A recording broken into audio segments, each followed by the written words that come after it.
Welcome to the Harris County Flood Control District's virtual community engagement meeting to discuss the channel conveyance improvements along Goose Creek and Stormwater Detention Basin Phase 1 project.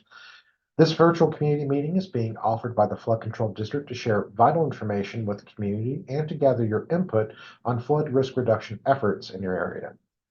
Community engagement is a critical component of our work, and we appreciate you taking the time out of your busy schedule to join us this evening.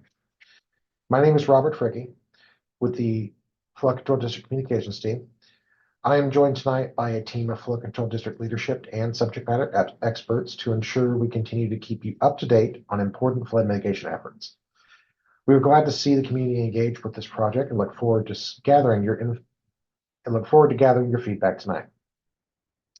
Moving forward, we will continue to share updates on this and other projects in your area to keep you involved and informed. First, we would like to begin tonight's meeting with remarks from Harris County Precinct 2 Commissioner Adrian Garcia. Good evening, everybody. I'm Adrian Garcia, Harris County Precinct 2 Commissioner. I want to begin with sincerely thanking everyone for taking time out of your busy schedule to join us this evening. I want you, our Precinct 2 residents, to know that we are here and ready to work for you. I want to begin by also thanking the Harris County Flood Control District for hosting this event.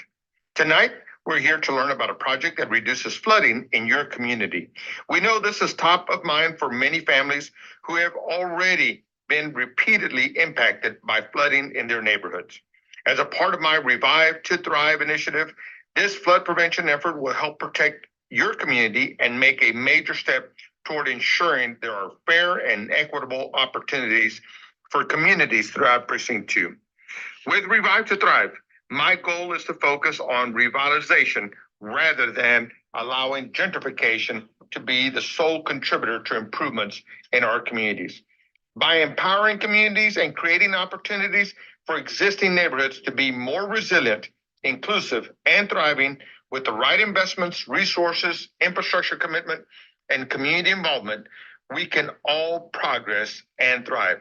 Harris County works best when all communities are thriving. I am proud to be from Precinct 2, and I want everyone to know this is a great community and the greatest place to live, work, and play. This is one of the many flood mitigation projects happening in Precinct 2, aimed at improving our drainage systems to help minimize the impact of major rain events. Quality infrastructure is not only my responsibility as your county commissioner, but it is also one of my top priorities. Therefore, I've asked my team to take action and demonstrate real progress to address our community's needs with projects that make a difference and make us better prepared to weather the next storm. I hope you continue to stay engaged in this process. It's important to remember that your voice, your experience, your opinions do matter. Again, we're thankful that you joined us tonight. If you need to get in touch with my office, please visit our website, hcp2.com, hcp2.com, or call us at our call center at 713-274-2222, or follow us on all the social media platforms. We are on every major platform, including TikTok. Our doors are always open, and my team and I are happy to support you in whatever we can.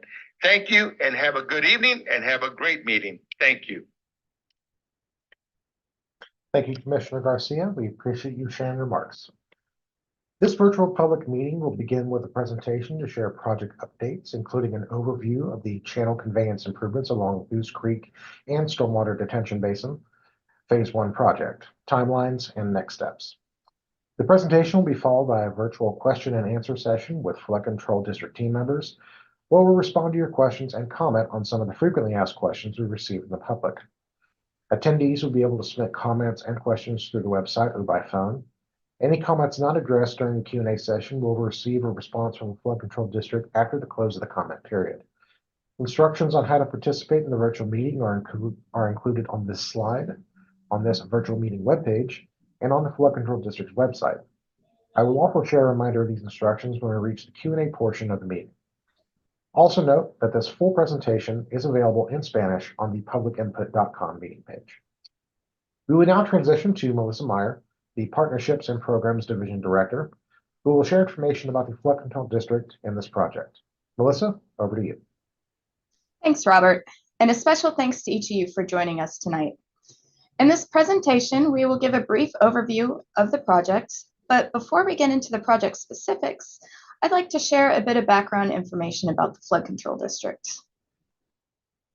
The Harris County Flood Control District is a special purpose district created by the Texas legislature in 1937 in response to devastating floods that hit the Houston area in 1929 and 1935. The Flood Control District is governed by the Harris County Commissioners Court and works closely with other entities in our region, such as the Harris County Engineering Department in the city of Houston. The organization was created in part to serve as a local partner to leverage federal funding for flood damage reduction projects. Our mission has expanded since our founding, leading to billions of dollars in federal, state, and locally funded infrastructure improvements in the ground.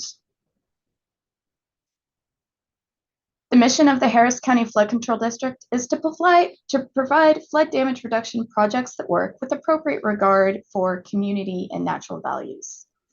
One of the most difficult challenges we face is constructing effective projects that are sensitive to community and natural values in highly urbanized areas.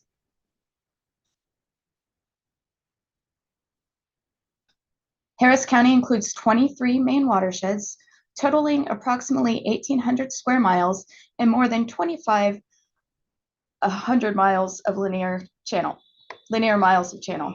2,500 miles is approximately the distance from New York to California. A watershed is a geographical region of land that drains to a common channel or outlet, and each watershed has its own unique characteristics and needs. The project we are presenting on tonight is in the Spring Gully and Goose Creek watershed, located in southeastern Harris County.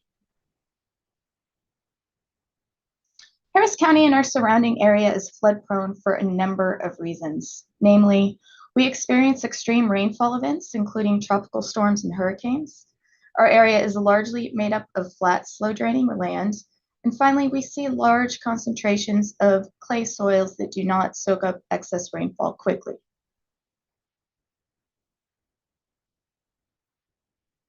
While the Flood Control District plays a critical role in flood risk reduction, we are one of several entities involved in these efforts in our region. When rain falls on your roof, it flows through several jurisdictions. This includes streets and drains that could be managed by different entities depending on your location, including the Harris County Engineering Department, a municipal utility district, or a city such as the city of Houston. The rain then flows into a larger channel, creek, or bayou that's owned and maintained by the Flood Control District. This slide illustrates those various jurisdictions, which sometimes we even share with other entities. Inside neighborhoods, as shown on the left side of this illustration, storm sewers and roadside ditches collect stormwater runoff and start the process of moving it away from homes and streets. Storm sewers and roadside ditches are the responsibility of the underlying municipality. The larger bayous and channels that take the collected stormwater and move it through our drainage system towards Galveston Bay are the responsibility of the Flood Control District. And this is shown on the right side of the illustration. In the middle is a stormwater detention basin, sometimes constructed by the Flood Control District. When storm sewers on the left are increased, this creates an increase in runoff. Since it's our policy to avoid any adverse impacts from our projects, detention basins help to safely take in and temporarily store excess stormwater during heavy rain events. Often we partner with Harris County precincts, utility districts, and others to add recreational amenities such as trails to these basins and along our channels. To accomplish our mission, our internal teams focus on planning and implementing flood risk reduction projects across Harris County, all while maintaining our vast infrastructure network. All three of these activities are critical to ensuring the resilience of our region and the safety of our residents. Our efforts to plan and implement flood risk reduction projects focus on adding capacity to our network and reducing flood risk for neighborhoods across Harris County. At the same time, maintenance teams work day in and day out to ensure our channels are ready to operate as designed during the next storm. On August 25th, 2018, Harris County voters approved a $2.5 billion in bonds for flood risk reduction projects. This vote followed a series of 23 meetings with community members across Harris County, one per watershed, which resulted in a list of what is now 181 bond projects. The actual timing of each individual project depends on a variety of factors, including environmental permitting, right-of-way acquisition, and utility relocation, and in some cases, the requirements of a particular grant. Project list and projected schedules are updated regularly on our website at hcfcd.org.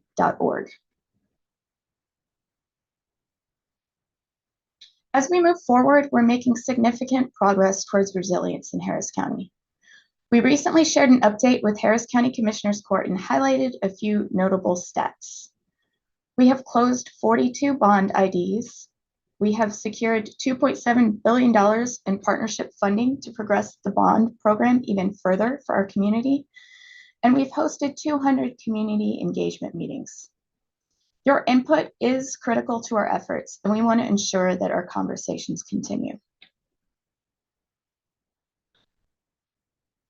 While the bond was for $2.5 billion, the full cost of every project in the bond tables is almost $5 billion. So we made it clear from the outset that we would need funding partners to fully construct the projects in the bond program. As I mentioned, we've had success so far, having secured more than $1.7 billion in partnership funds for projects across the county. And this graphic here illustrates the many sources of those partnerships, including federal, state, and local funding that the Flood Control District is working to secure for Harris County. Each agency has its own definition of eligible projects and its own requirements for local match funding, so the Flood Control District works diligently to match projects to the right partnership opportunities. We'll now talk more specifically about the Spring Gully and Goose Creek watershed and the channel conveyance improvements along Goose Creek and Stormwater Detention Basin Phase 1 projects. As a reminder, we are looking for your input as we discuss this project in more detail, so please feel free to drop any questions or comments in the comment box or to comment via phone by pushing the star key. The Spring Gully and Goose Creek watershed is in eastern Harris County, as shown on this map. Part of the watershed is located within the city of Baytown, and another part belongs to the unincorporated areas of Harris County. The watershed covers approximately 32 square miles and includes two primary streams, Spring Gully and Goose Creek. In total, there are 60 miles of open streams within the watershed. The upper and middle portions of the watershed include some development in agricultural areas, while the lower portion of the watershed includes urban and industrial development. Significant urban and industrial development began within the watershed during the 1970s and 80s. Since then, Spring Gully and Goose Creek has experienced 17 significant storms, including Tropical Storm Allison, Hurricane Harvey, and Tropical Storm Imelda. Since our last meeting in September of 2021, the Flood Control District has developed and evaluated possible alternatives to reduce the impacts of flooding in the project area. Before we get into specifics of our project, I'd like to share a few reminders about the project and some of the items we discussed in the last meeting. The Goose Creek Watershed Planning Study identified and recommended a variety of projects to reduce flood risk during storm events in the watershed. The planning study recommended that a three-phase project be implemented in the watershed. The project that we are discussing tonight is phase 1 of the recommended project from the Goose Creek Watershed Planning Study. However, we will talk about how our phase 1 recommendations changed during the preliminary engineering stage. In the planning study, we proposed channel conveyance improvements along two segments of Goose Creek with a combined length of 1.65 miles for phase 1, which is highlighted in green. In addition, a detention basin was proposed next to the channel conveyance improvements to mitigate the increased flow.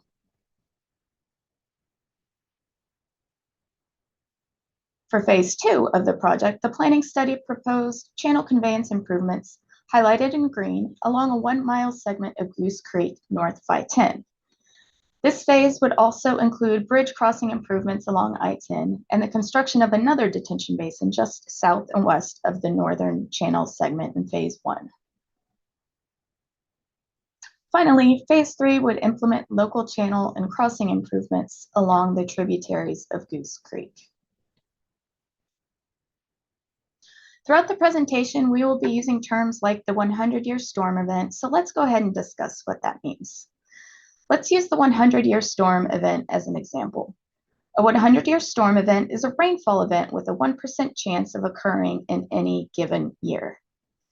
A 100-year storm event can also be referred to as the 1% annual chance event or as a 100-year level of service or system capacity. This is often incorrectly interpreted to mean that it can or will only occur once every 100 years.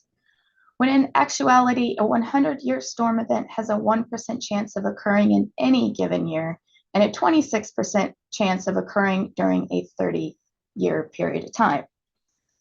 By the same token, a 10% chance or a 10-year event is a rainfall event that has a 10% chance of occurring in any given year. And a 500-year has a 0.2% chance of occurring. It's also important to note that the precipitation depths for each of the specified frequencies are based on statistical data and they are not related to each other. For instance, a 100-year storm does not have 10 times the rainfall of a 10-year storm.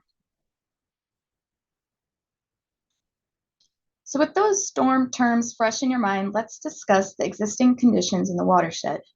The existing conditions analysis tells us about the current conditions in the project area. The existing drainage features are standard for a municipality in Harris County. They include piped and open conveyance of surface stormwater to the Goose Creek channel. The planning study identified areas with the greatest flooding challenges. Less than half of the areas of Goose Creek studied have a 10-year system capacity.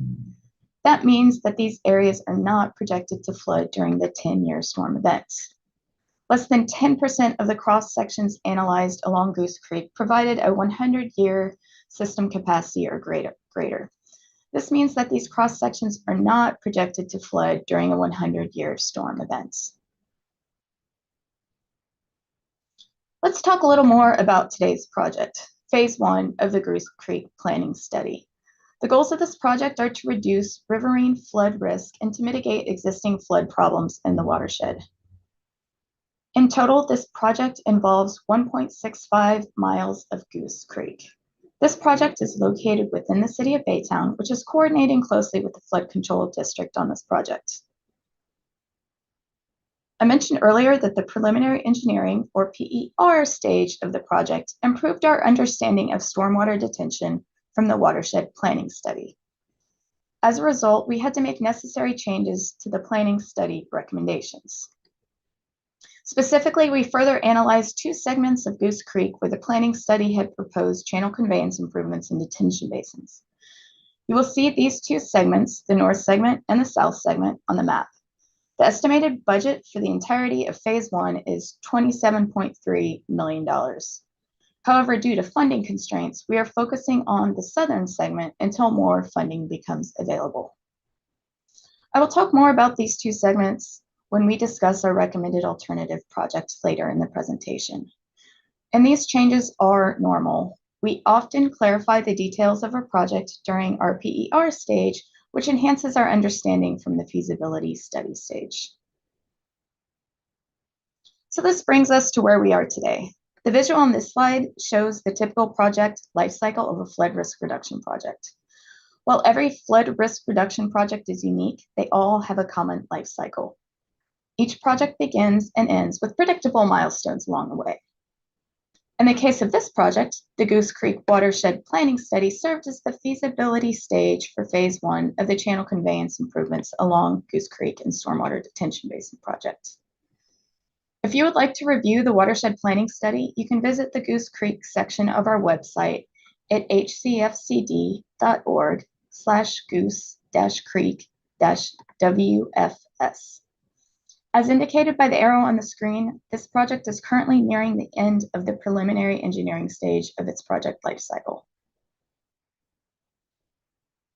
So what is preliminary engineering, and what is the purpose of a preliminary engineering report?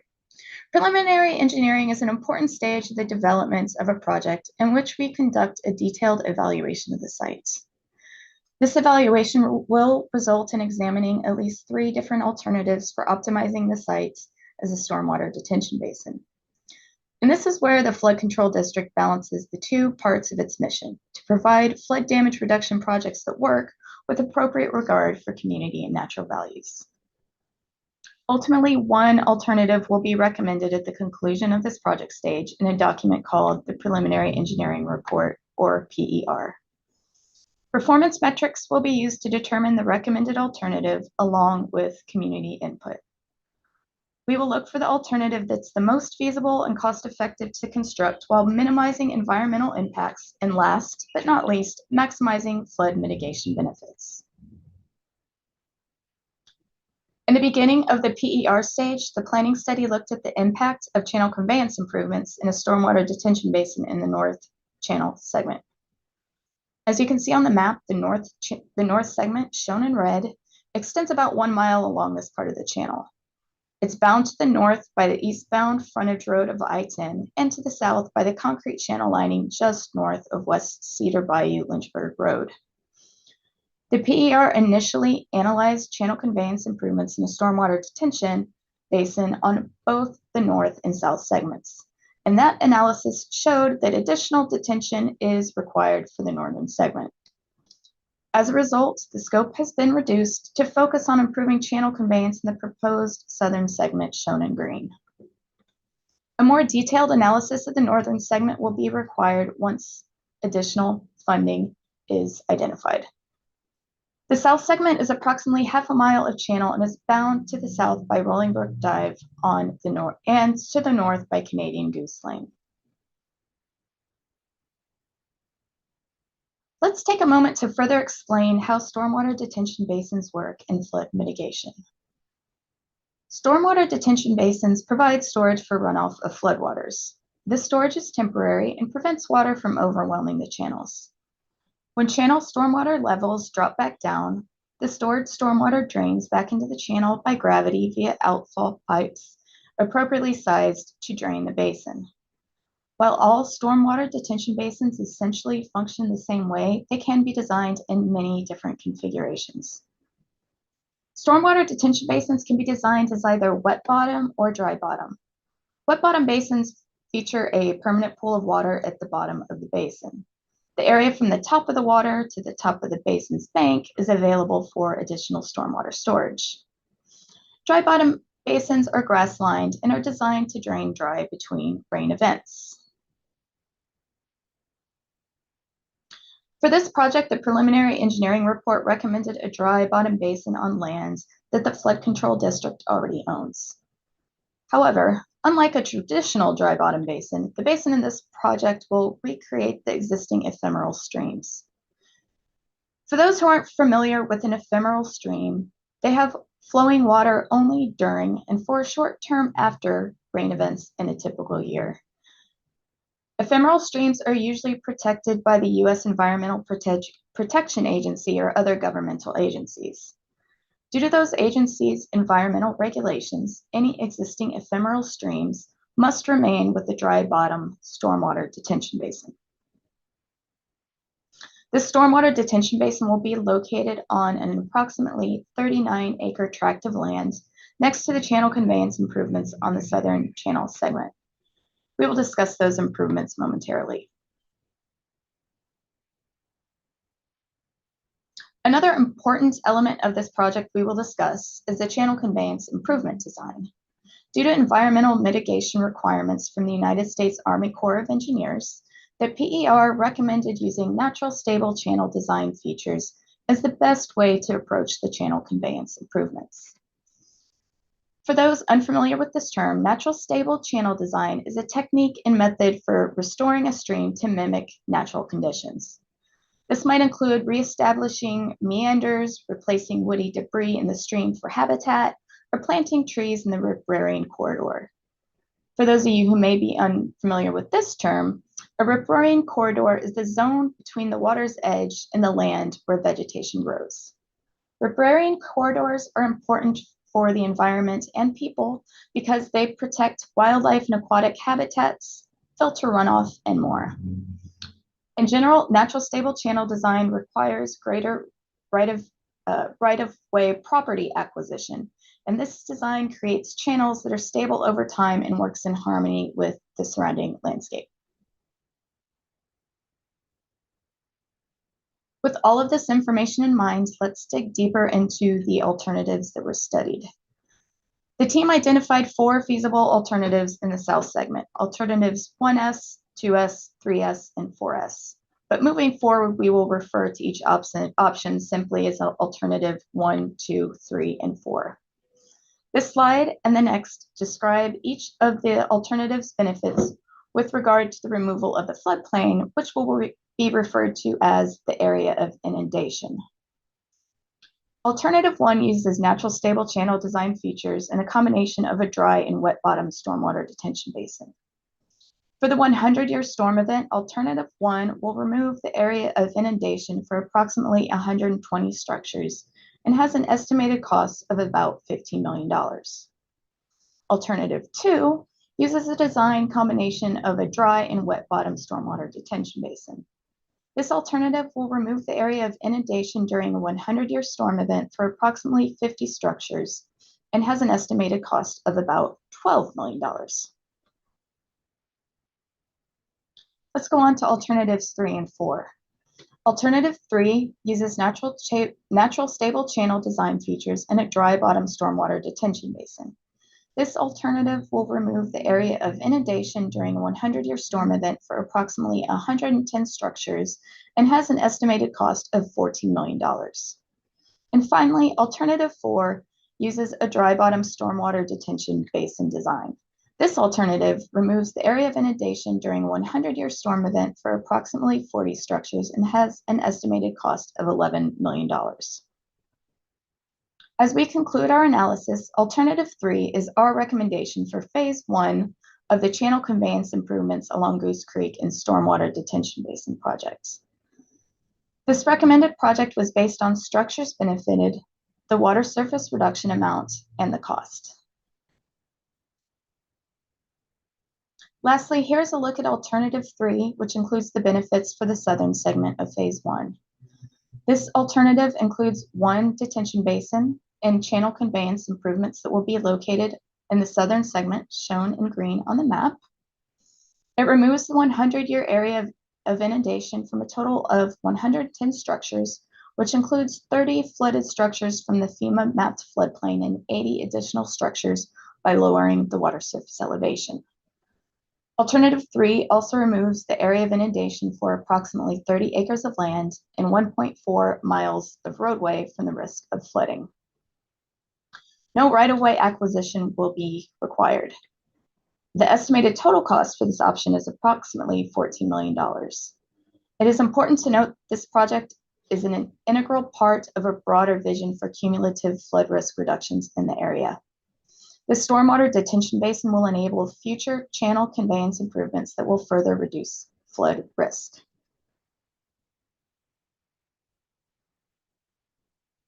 As we conclude our analysis, Alternative 3 is our recommendation for the southern segment of the channel conveyance improvements along Goose Creek and stormwater detention basin Phase 1. Alternative 3 was recommended based on the estimated cost and the reduction of the 100-year area of inundation. The image you see on this slide is a model of how the project might look once completed. Alternative 3 will make channel conveyance improvements on the south channel segment using natural stable channel design features. Natural stable channel design techniques will increase the long-term capacity of the channel. A dry bottom stormwater detention basin will be constructed next to the channel conveyance improvements that will preserve the existing ephemeral streams. The design of the basin will follow U.S. Environmental Protection Agency regulation. Again, there is no right-of-way acquisitions required for this option. Additionally, the project team decided on this recommended alternative because this option meets the no adverse impact requirements. This means that alternative 3 will not increase flooding on another part of Goose Creek. The estimated cost is approximately $14 million. And lastly, alternative 3 offers the opportunity for the city of Baytown to construct and maintain local amenities such as a recreational trail. It's important to keep in mind that the flood control district does not construct or maintain recreational amenities, but we welcome partnerships with other entities like the city of Baytown to construct these amenities, which will be covered in the next slide. Because this project is in the city of Baytown, the flood control district is coordinating closely with the city on this project. An existing sewer line will be relocated as part of this project. You can see the location of the sewer line in the map. The relocation of the 21-inch wastewater sewer line is subject to review and permitting by the Texas Commission on Environmental Quality. The flood control district and the city of Baytown are also coordinating on future stages of this project. At the same time as the flood control district developed the Goose Creek planning study, the city of Baytown created a master plan for the San Jacinto Boulevard district. Future stages of this project will support the flood risk reduction efforts included in this plan. Here are the expected next steps for sequencing for this project. First, we'll consider public feedback before finalizing the preliminary engineering report, which is expected to be finalized and transmitted to the Harris County Commissioners Court by the fourth quarter of 2024. After the preliminary engineering report is approved, the project will move into the design stage and the environmental permitting process will begin.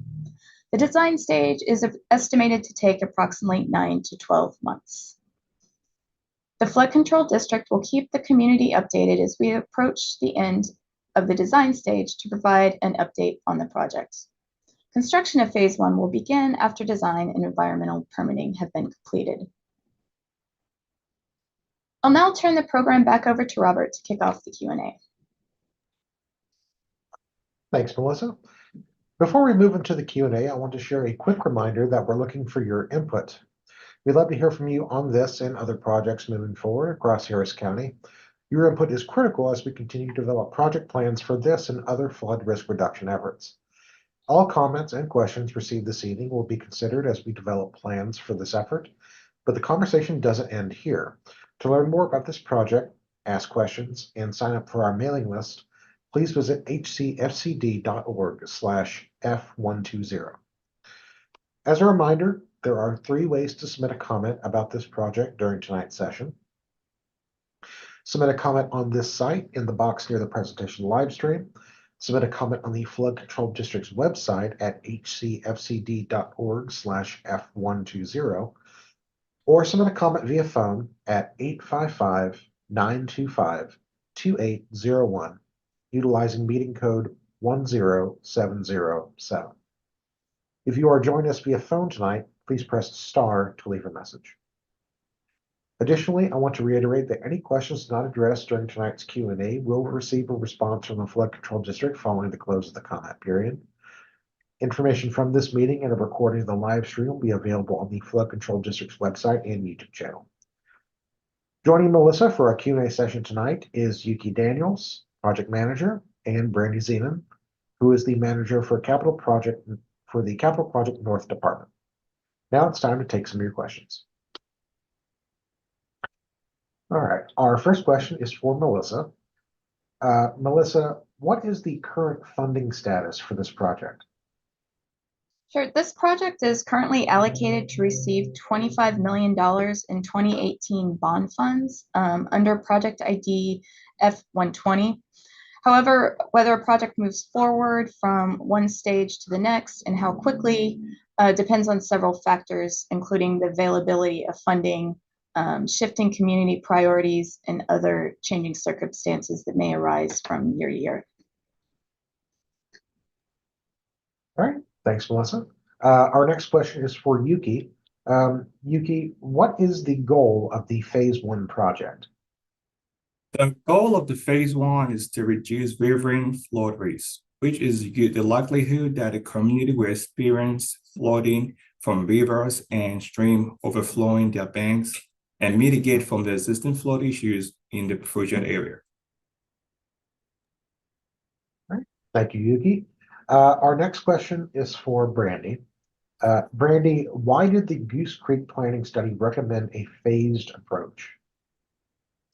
Phases are implemented when it is not feasible or practical to complete all necessary flood risk reduction projects at the same time. This could be due to construction impacts, funding requirements, or other factors. During the planning study, they conducted an alternative analysis that was performed to identify which combination of improvements could be constructed within the available budget and provide the maximum flood risk reduction benefits. Multiple locations were evaluated along Goose Creek. These locations were investigated for stormwater detention basins, channel widening and deepening, bridge and culvert modifications or replacements. For each combination of improvements, we evaluated the costs, the benefits, the constraints, and opportunities for collaboration. The combination of projects that received the highest score in the alternative analysis during the planning study is the one that was selected for the recommended project. So that study recommended project included the following components: channel widening and deepening along 4.2 miles of stream length, upsizing 6 bridges and culverts to prevent flow constrictions at the structures, and construction of 2 regional stormwater detention basins capable of storing approximately 400 million gallons of excess stormwater. The total cost of the recommended project was estimated to be nearly $47 million, which is higher than the current funding that we have available. Due to this funding constraint, the project was broken down into 3 phases that will be obtainable for us to implement the project. All right. Thank you, Brandy. Our next question is for Yuki. Yuki, what stage of the project life cycle is the phase 1 project?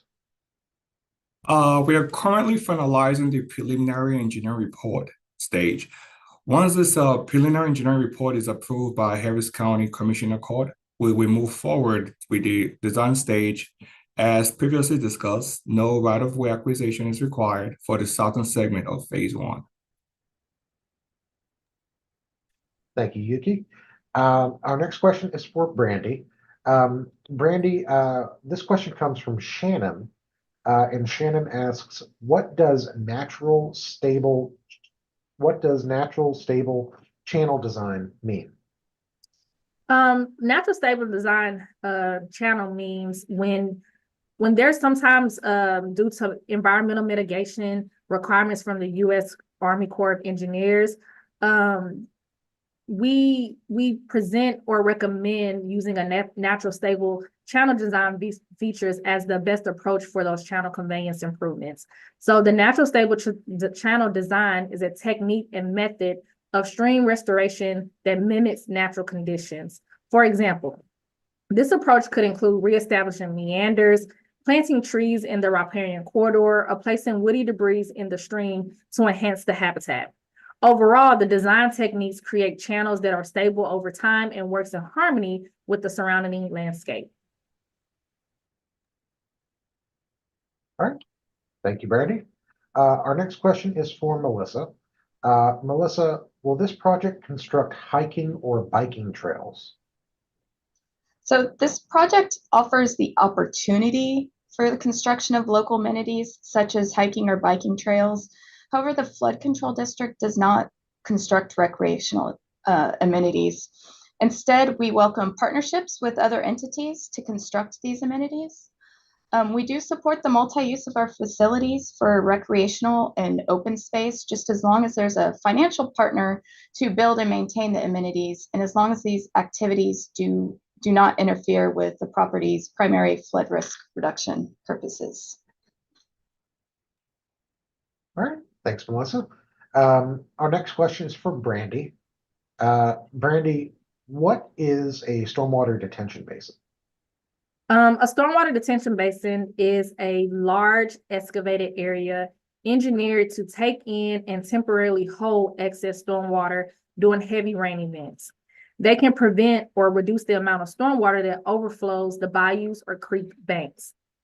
The water drains from the basin back into the bayou or creek slowly by gravity as water levels recede. All right, thanks, Brandy. Our next question is for Yuki. Yuki, why is the flood control district recommending alternative 3 if it would remove fewer structures from the 100-year area of inundation and from the floodplain than another alternative? The engineering analysis conducted during the PR phase provided more detail of the expected cost and benefit for each of the identified alternatives. The objective of the PRO is to optimize the delivery of the most advantageous project for the area, which was shown in the alternative 3, the recommended alternative. All right, thank you, Yuki. Our next question is for Brandy. Brandy, what is the Goose Creek Watershed Planning Study? The Goose Creek Planning Study was carried out to identify projects that aimed at reducing flood risk within the area. That study was done around 2021, and in investigating the flooding problems along Goose Creek, identified proposed flood risk reduction projects and assessed both short-term and long-term improvements to mitigate flood risk within the area. Ultimately, the planning study recommended a 3-phase project approach, with phase 1 being the project that we're discussing tonight. All right, thank you, Brandy. And this next question is also for you. Brandy, what were the phase 1 recommendations from the Goose Creek Planning Study? That's a good question. So to help kind of clarify that, the original planning study for phase 1 recommended channel conveyance improvements along 2 segments, a north segment and a south segment of Goose Creek. That totaled the initial length of 1.65 miles of channel with a regional detention basin adjacent to the southern channel segment. However, during during the preliminary engineering phase, we understood the flood risk in the area a little bit better. And the area had evolved since that planning study. So we were prompted to make changes or recommend changes for an alternative project. The preliminary engineering recommended that we initiate the southern segment first and address the northern segment once funds became available. Also, with us reducing or changing the scope of what the phase 1 is, it allows us to move forward quickly with a project on property that we currently own. All right, thanks, Brandy. And I would like to take a moment to share a reminder that there are 3 ways to submit a comment about this project during tonight's session. You can submit a comment on this site in the box near the presentation live stream.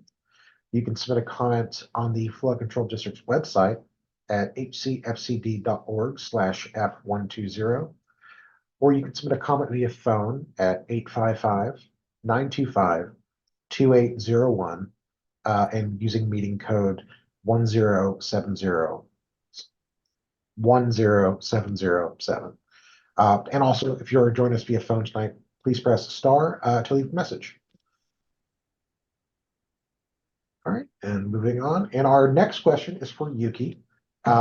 Yuki, when will phases 2 and 3 of the Goose Creek project start, and what will happen in each phase? We do not know yet when the Goose Creek project implementation for phase 2 or phase 3 will begin. However, phase 2 will include channel conveyance improvement along a 1-mile segment of Goose Creek, north of I-10, I-10 bridge crossing improvement, and a regional detention stormwater basin located just south and west of the northern channel segment of phase 1. Phase 3 will focus on local channel and crossing improvement along Goose Creek's tributaries. As we go through the preliminary engineering stage for each phase, the specific of phases 2 and 3 may change during the PR stage. The PR stage helps us better understand flood risks within an area, which could lead to adjustment in our flood risk reduction plans. Thanks, Yuki. Our next question is for Melissa. Melissa, will this project eliminate flooding altogether? So although this project will reduce the risk of flooding in the area, the risk of flooding will still remain. The Flood Control District recommends that everyone in Harris County and the surrounding areas have flood insurance to insure against the possibility of personal and financial loss. You can visit our website at hcfcd.org/mapnext, MAAPNEXT, to learn about the Flood Control District's Map Next initiative, which aims to produce Harris County's most comprehensive and complete set of flood hazard maps and information. Thanks, Melissa. Our next question is for Brandy. Brandy, why does this project need a unique type of dry bottom stormwater detention basin? Yes, for this project, the preliminary engineering report recommended a dry bottom basin on the land that the flood control district already owns. However, unlike a traditional dry bottom basin, the basin in this project will recreate the existing ephemeral streams. The ephemeral streams flow only during and for a short duration after rain events in a typical year. Due to the environmental regulations surrounding this project, any existing ephemeral streams must be preserved when a dry bottom stormwater detention they must be preserved when a dry bottom stormwater detention basin, which led to the need of this unique approach. All right, thanks, Brandy. Our next question is for Yuki. Yuki, how has this project changed since the last meeting? Originally, we thought phase 1 might include channel conveyance improvement or just a detention stormwater basin on the northern segment of Goose Creek.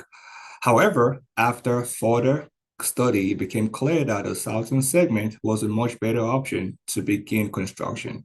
The PR analysis confirmed that we can mitigate the impact of implementing this project on the northern segment, but however, due to funding constraints, the channel conveyance improvement and the stormwater detention basins on the northern segment will be constructed once funding becomes available. All right, thanks, Yuki. And I just want to share another reminder, and everybody who is currently watching, you can submit a comment during tonight's presentation via 3 ways. You can submit a comment on this site in the box near the presentation live stream. You can submit a comment on the Flood Control District's website at hcfcd.org/F120.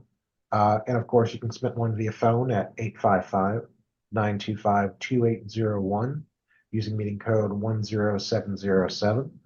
And if you are joining us via phone tonight, please press star to leave a message. Also, any questions that are not addressed during tonight's Q&A will receive a response from Flood Control District following the close of the comment period. And information from this meeting and also a recording of this live stream will be available on the Flood Control District website and YouTube channel. All right, continuing, our next question is for Yuki. Yuki, how did you decide which alternative was best? We considered multiple factors, including estimated cost, the benefit of each alternatives, and whether this alternative achieved the flood control district's no adverse impact requirement. The right-of-way needs and opportunities for amenities was also taken into consideration. Based on these factors, alternative 3 was identified as the most recommended option. Okay. All right, thanks, Yuki. Our next question is for Brandy. Brandy, what are the benefits and cost of alternative 3 for the southern segment? Alternative 3 involves a natural stable channel design techniques for the channel conveyance improvements along the southern channel segment. And the channel conveyance improvements will be mitigated with a 230 acre-foot dry bottom stormwater detention basin. Alternative 3 benefits would remove a 100-year area of inundation from approximately 30 acres and 110 structures, which has an estimated cost around $14 million. Additionally, this option achieves the flood control district's no adverse impact requirement. All right, thanks, Brandy. Our next question is for Melissa. Melissa, how is the city of Baytown involved in this project? So we are coordinating closely with the city of Baytown on this project. The city of Baytown owns a sewer line that will be relocated during construction. In addition, phases 2 and 3 of the Goose Creek planning study will work in tandem with the city of Baytown's Northern San Jacinto Boulevard master project to further reduce flood risk in the surrounding community. Thanks, Melissa. Our next question is for Brandy. Brandy, when will this project start construction? The progression of a project from one stage to the next and the speed at which it advances depends on various factors, such as funding, availability, shifting community priorities, and other changing circumstances from year to year. As shown on the project lifestyle cycle graphic, we are nearing the completion of the preliminary engineering, or referred to as the PER stage, and will soon begin the design stage. Construction of the phase 1 will begin after the design and environmental permitting has been completed and approved. We should have a better sense of timing when we meet with the public during the design stage to provide project updates. All right, thanks, Brandy. Our next question is for Yuki. Yuki, what are the next steps for this project?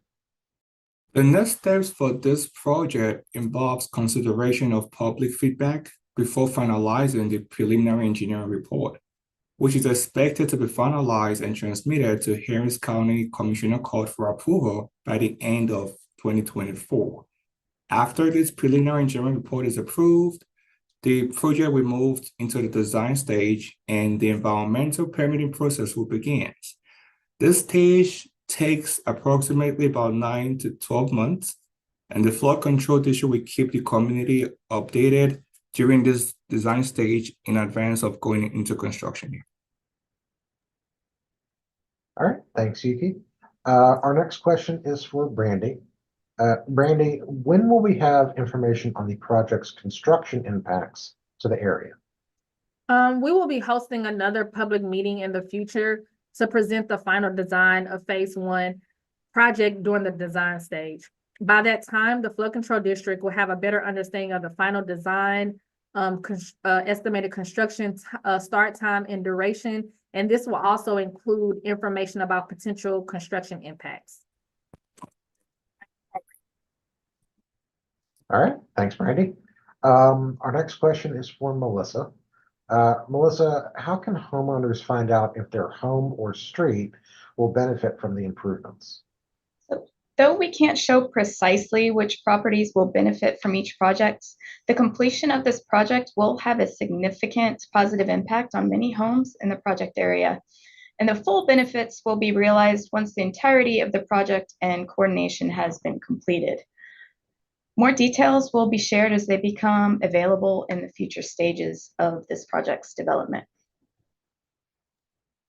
Thank you, Melissa. And this next question is also for you. Where can attendees go to ask questions after this meeting? So if you have additional questions about this project, please go to the project webpage at hcfcd.org/F-120 and submit a comment online, and a flood control representative will contact you regarding your specific concerns. Also note that a recording of this meeting will be available on the project webpage and the Flood Control District's YouTube channel. All right, thank you. Next question is for Brandy. Brandy, how does this project fit into the overall 2018 bond program? The Flood Control District mission is to provide flood damage reduction projects that work with appropriate regard for community and natural values. This project is among one of the many projects funded and sponsored by the 2018 bond program to reduce the risk of flooding for many homes and businesses throughout Harris County. All right, thanks, Brandy. Our next question is for Yuki. Yuki, why was this location chosen for the South Segment Basin? Our feasibility study identified the area along Rolling Brook Drive and Canadian Goose Lane as a promising site for constructing a stormwater retention basin. This location has enough space to build a basin on land already owned by Harris County Flood Control District, which is also adjacent to Goose Creek. All right, thanks, Yuki. Our next question is for Melissa. Melissa, is this the first time the community is hearing about this project? The Flood Control District held a community engagement meeting about the feasibility study back in September of 2021. Since that meeting, the project has evolved to include the preliminary engineering of the channel conveyance improvements in the stormwater detention basin. This is the first community meeting focused specifically on the recommended alternative for the project. All right, thanks, Melissa. Our next question is for Brandy. Brandy, if flooding is an issue in this area, why are there more homes and structures being built? Governments cannot prohibit the lawful use of private property without compensation. However, governments can regulate development of development for the public's good. So in Harris County, development is regulated by the underlying municipality, such as the city of Baytown in this particular area or Harris County for unincorporated areas. Regulations around development focus on property within the 100-year floodplain. If you're interested in where a property falls within the 100-year floodplain, please consult the flood education mapping tool on our website at www.harriscountyfemt.org. All right, thanks, Brandon. And as our meeting tonight draws to a close, I just want to remind everyone that any questions that that are not addressed during tonight's Q&A will receive a response from the Flood Control District once the comment period closes. Also, information from this meeting and also the recording of the live stream will be available on our website, the Flood Control District's website and YouTube channel. All right, our next question is for Melissa. Melissa, is the Flood Control District responsible for the maintenance and upkeep of stormwater detention basins after they are complete? Generally speaking, yes. But to clarify, the Flood Control District is responsible for maintenance such as mowing, debris removal, and vegetation management of its properties.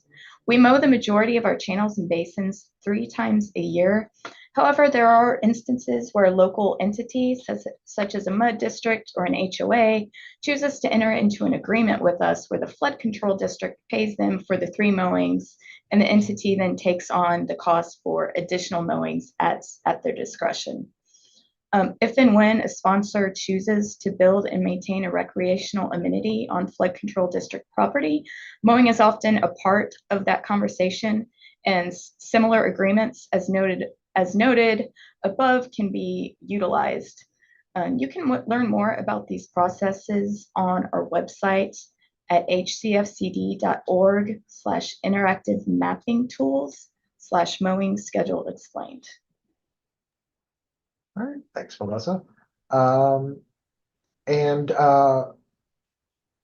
Brandy, I know you already answered this question, but if you could reiterate for people who are just tuned in at near the end of this meeting, what is a stormwater detention basin? A stormwater detention basin is a large excavated area that's designed and engineered to collect and temporarily store excess stormwater during heavy rainfall events. So these basins help prevent and reduce the amount of stormwater that overflows into bayou and creek banks. As water levels recede, the water drains from the basins back into the bayou and creek slowly by gravity. All right, thanks, Brandy.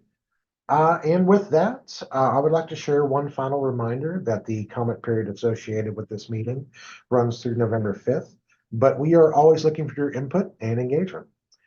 We also encourage everyone to get flood insurance as flood season in Harris County runs year-round. Thank you again for joining us this evening and for providing your input on this project. We look forward to continuing to share updates as our work moves forward. Stay safe and have a good evening.